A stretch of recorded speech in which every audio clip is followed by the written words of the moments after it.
Everybody has them. I've had them. I have them. You know, it happens. So I want to make sense of the cravings for you and give you some real good tips so you can overcome your cravings. So I've actually written an ebook about my transition to a high-carb, raw vegan lifestyle. I've almost finished it. I'm so close to finishing it, and when I do, I'm going to put it up, and you guys, I'm sure you're going to benefit out of it because it features my blog posts from when I started on a high-carb, raw vegan lifestyle in 2006.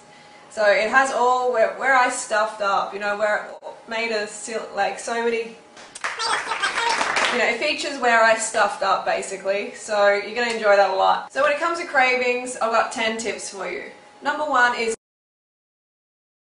always eat sufficient calories from fruit. You have to do that, because if you don't, then you're not going to have enough glycogen in your brain, and your brain's going to say, hey, we need some calories, we need some carbohydrates damn quick, go and eat that rice, go and eat that pasta, go and eat whatever, or we need a really dense source of calories, go and eat that fat, you know, go and eat that animal fat or that milk or whatever.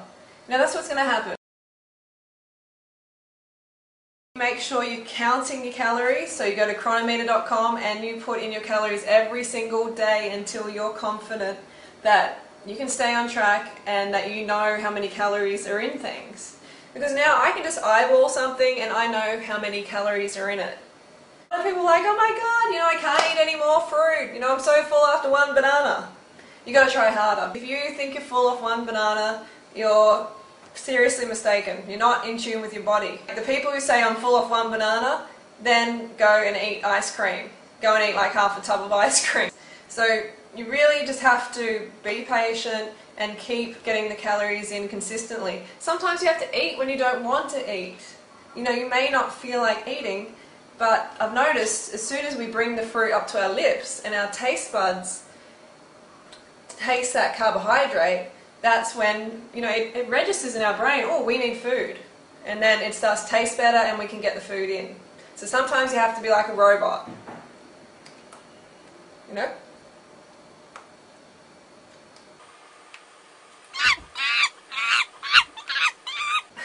Okay, so you might have to do some bicep curls, some banana peel bicep curls.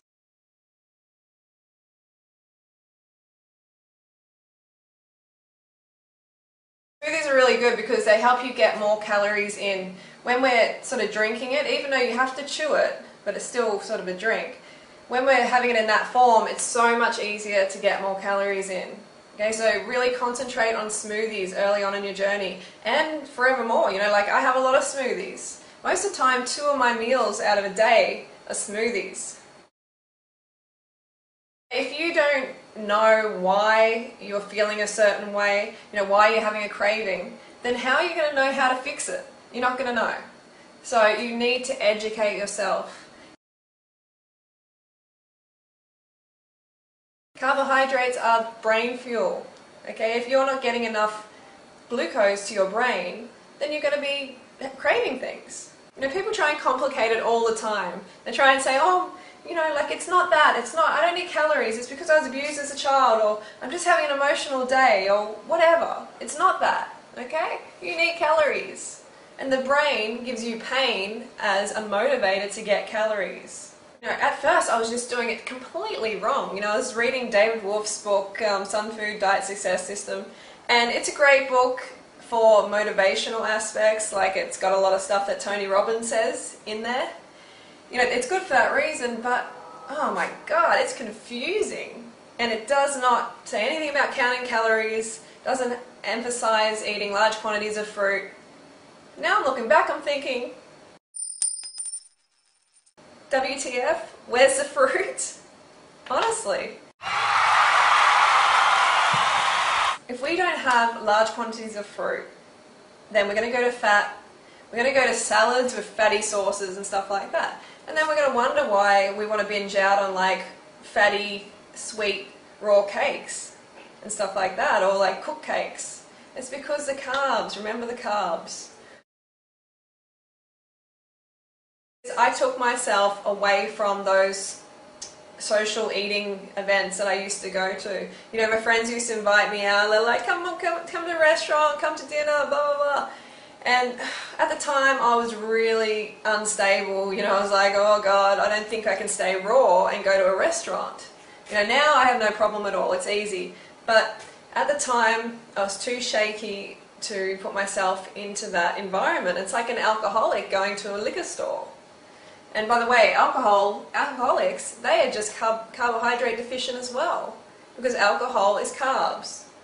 Yeah, so social events, like just for the first couple of weeks, take yourself out of these events. You don't need to meet your friends over food. Why? You don't need to. Don't say, oh, you know, but I've got such a big social life. Organise to meet them in the park, go for a jog together, do something outside of food. Or if you really, really have to go, you've got to eat a lot beforehand. But I'm telling you, within the first couple of weeks, I recommend you just remove yourself from those challenging situations. Give yourself a fighting chance, for God's sake. I participated more on the raw food forum that I was on at the time. This really helped a lot because there was support on there. You know, people were encouraging me. You know, I was held accountable for what I was doing, and it helped immensely. So I recommend you go on 30bananasaday.com and be a part of the community, because community equals support. Honestly, it's the best support community for high carb raw vegan, for raw vegan, like on the planet, on the web. It's huge. So, and then when you go on there, help other people. So when you help other people, that makes you feel good, and then you want to look after yourself, you become an inspiration to others, and it just all falls into place more. Okay, big one is making a pain and pleasure list, and carrying that pain and pleasure list around with you everywhere. Alright, you know, just stick it in your back pocket, put it in your wallet, stick it on the wall, stick it on your fridge, wherever. You need to have that pain and pleasure list somewhere handy for when you get challenged. So number one is you need to eat enough fruit, obviously, and that's what's going to be most important, but the pain and pleasure list is going to back that up. It's going to keep you on track. You know, rip that list out and look at those reasons. Remember the reasons you came to this lifestyle and constantly remind yourself, or else you're going to be off the wagon pretty quickly. It's going to be even harder too if you haven't eaten enough. You bring out that list. The list might mean nothing to you then. You may have enough pain. Like I had a lot of pain myself. You know, when I came to this lifestyle, I was really, you know, suffering from, you know, borderline chronic fatigue syndrome, acne.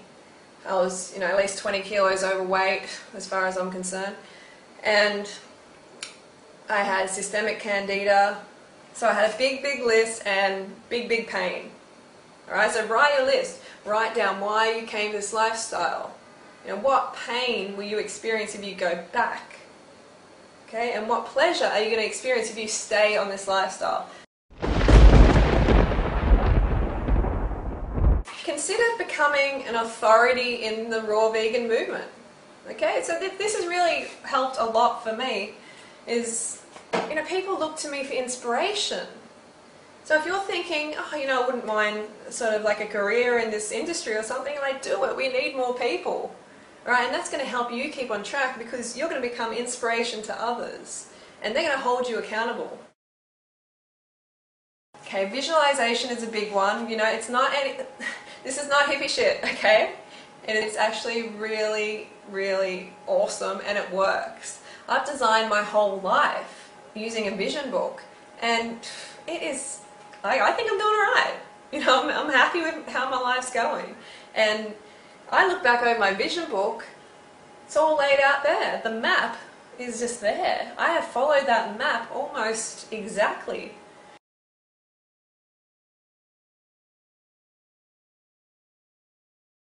Go to fruit festivals and be around people who are doing the same thing as you're doing. I know when I went to the fruit festival this year, it was amazing. Like, even though I was already on the lifestyle, just being around like 100 other people, more than 100 other people doing the same thing and being carved up, it was so good. You know, when people have enough carbohydrates, it's like, God, I've never been to a gathering of people in such a good mood. So that is a big thing. Go to festivals, like surround yourself with people doing the same thing so you feel supported in real life, not just online. And throw raw food picnics, invite people over, start to meet people, get out of your comfort zone. Make bananas and dates your staple. It's so important. Like bananas and dates are like the rice of the high carb raw vegan movement. And if you think you're allergic to bananas or dates, I don't know, because people eat a whole lot of other foods like, meat and dairy for instance, and then they have a banana and they have some sort of reaction and they're like, oh, it must be the banana. But come on, does that make sense really? You're putting in something that is not meant to be in your colon and in your stomach, and then you're putting something like a banana that is meant to be in there, and then you're blaming the banana. I don't think so.